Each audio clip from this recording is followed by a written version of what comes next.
It was a perfectly ordinary day in downtown Rutland.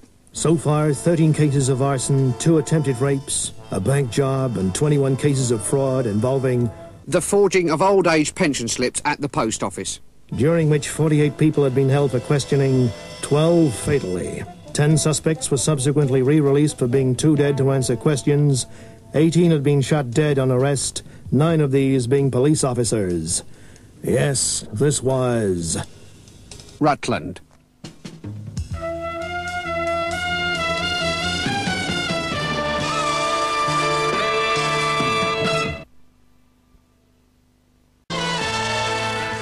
It's been a perfectly ordinary story so far in downtown Rutland. The police force have pulled in and detained 8 men still alive for questioning, and so far, we haven't even seen a crime.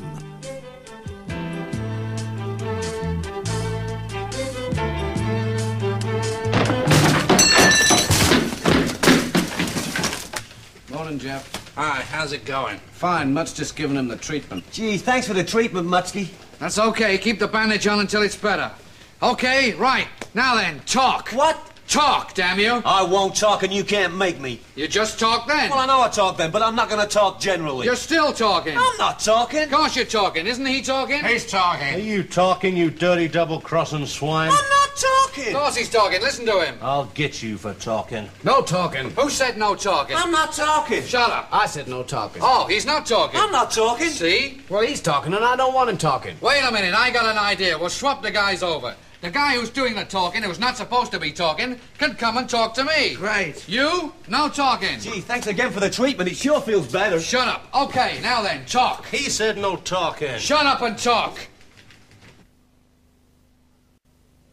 Mutsky's idea worked like a dream. After 4 hours, the suspect started to sing like a canary. Okay, already. That's enough of the canary. Yeah, do us a blackboard. Wait a minute. Shut up. That was the 3rd commercial break, and still no crime.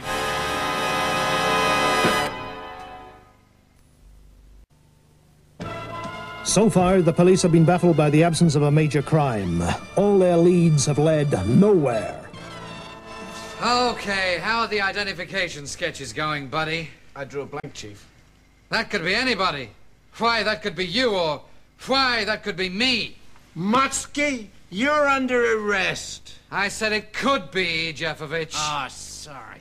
Okay, how about the files? Have we checked them? We checked everything. Have we checked the prints? We checked the prints. Have we looked through the photographs? We looked through the photographs. Do you want to look through my photographs? Oh, yeah. Okay, here's Vera, those the kids, there's the house. Fine kids, huh? Fine kids, where'd you get them? Sure, I got them from the children's department, Harrods, England. You can get kids there? Sure, you get pets from the pets department. I must go visit the women's department. What do we do now? Search me. Okay. Dumb. We'll take a commercial break. And then I get to search you? Later.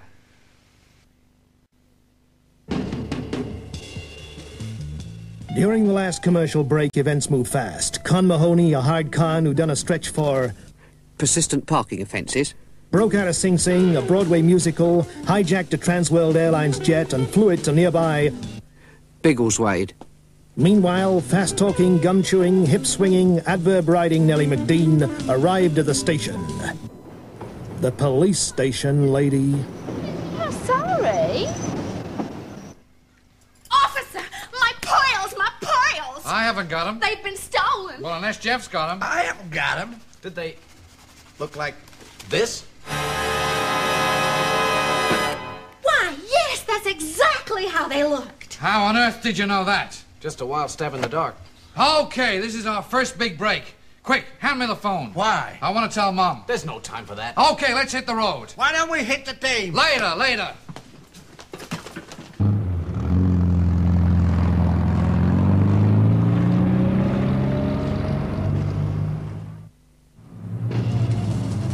Things were looking up. While they hadn't cracked the case, they'd finally gotten out of that set. Rutland 5-0. Hey, that's Daltrey. It's a nice moon. Sure is. Rutland 5-0. 5-0, reading Tommy. Come in, Daltrey. Proceed urgently. Pick up suspect on the Entwistle Road, the B449 with the Townsend. Roger, Daltrey. The who? The suspect. No, I said the who. Yeah, I know. You think this stuff is easy to write? Look out, over there! here! What is it? A commercial break! Avoid it. That was close. Look out, there's another one.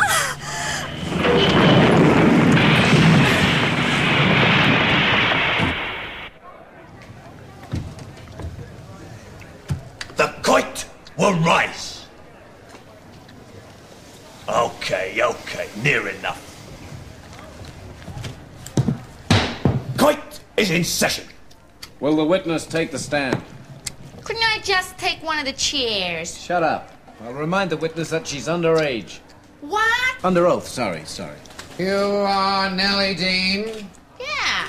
You live at 24 Suburban Drive, San Francisco. Yeah, I know. You work as a wholesale grocery clerk in a downtown store. I know that, too. Your hobbies are swimming, water skiing, golf, and tennis. So they say. You like watching John Wayne movies and drinking a lot of beer.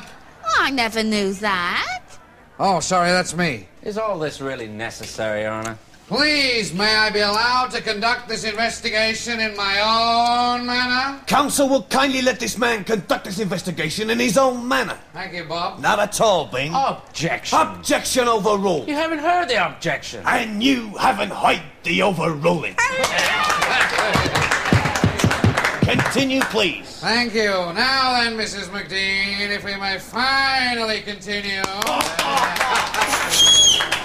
I thank you.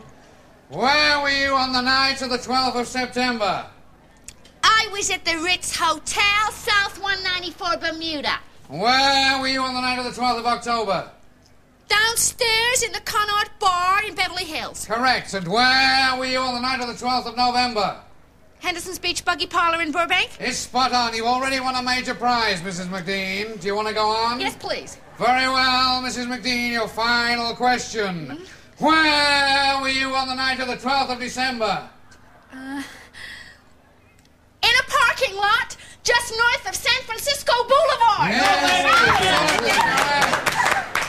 Well done, Mrs. McDean. Now then, I'm offering you a choice of 6 months suspended sentence or a 1 to 5 stretch in Sing Sing the musical. On Broadway. The touring version, or, Mrs. McDean, I'm offering you the full confession scene. Quiet in the court. If there are any more interruptions, I, for one, will not be surprised. Me neither, Judge. Thank you, Bob. Not at all, Bing. Well, Mrs. McDean? Very well. I'll confess. I did it. Don't you see? It had to be me. Or somebody else. And there isn't anybody else, so it had to be me. Oh, can't you understand? It's obvious. We're nearly at the end of the program. There's no time left. It's just got to be me. Wait a minute! Quiet! And who are you? I'm the sudden revelation judge. Con Mahoney, what's he doing here? No much, not con. Jeff! Yes, Mutt, it was me all along. Who else stood to gain by your not having a crime to solve? But why, Jeff, why? Because I can't stand you anymore, Mutt. Don't you see I hate you? Every week you get the best lines, you get to talk to the Dave, you get to use the radio in the car. I want to use the radio sometimes. Jeff, why are you acting this way? Because this is the only way I could get into the courtroom scene, the only way that I could get the last line and the big freeze at the end. Because, you see, Mutt, life is just too confusing.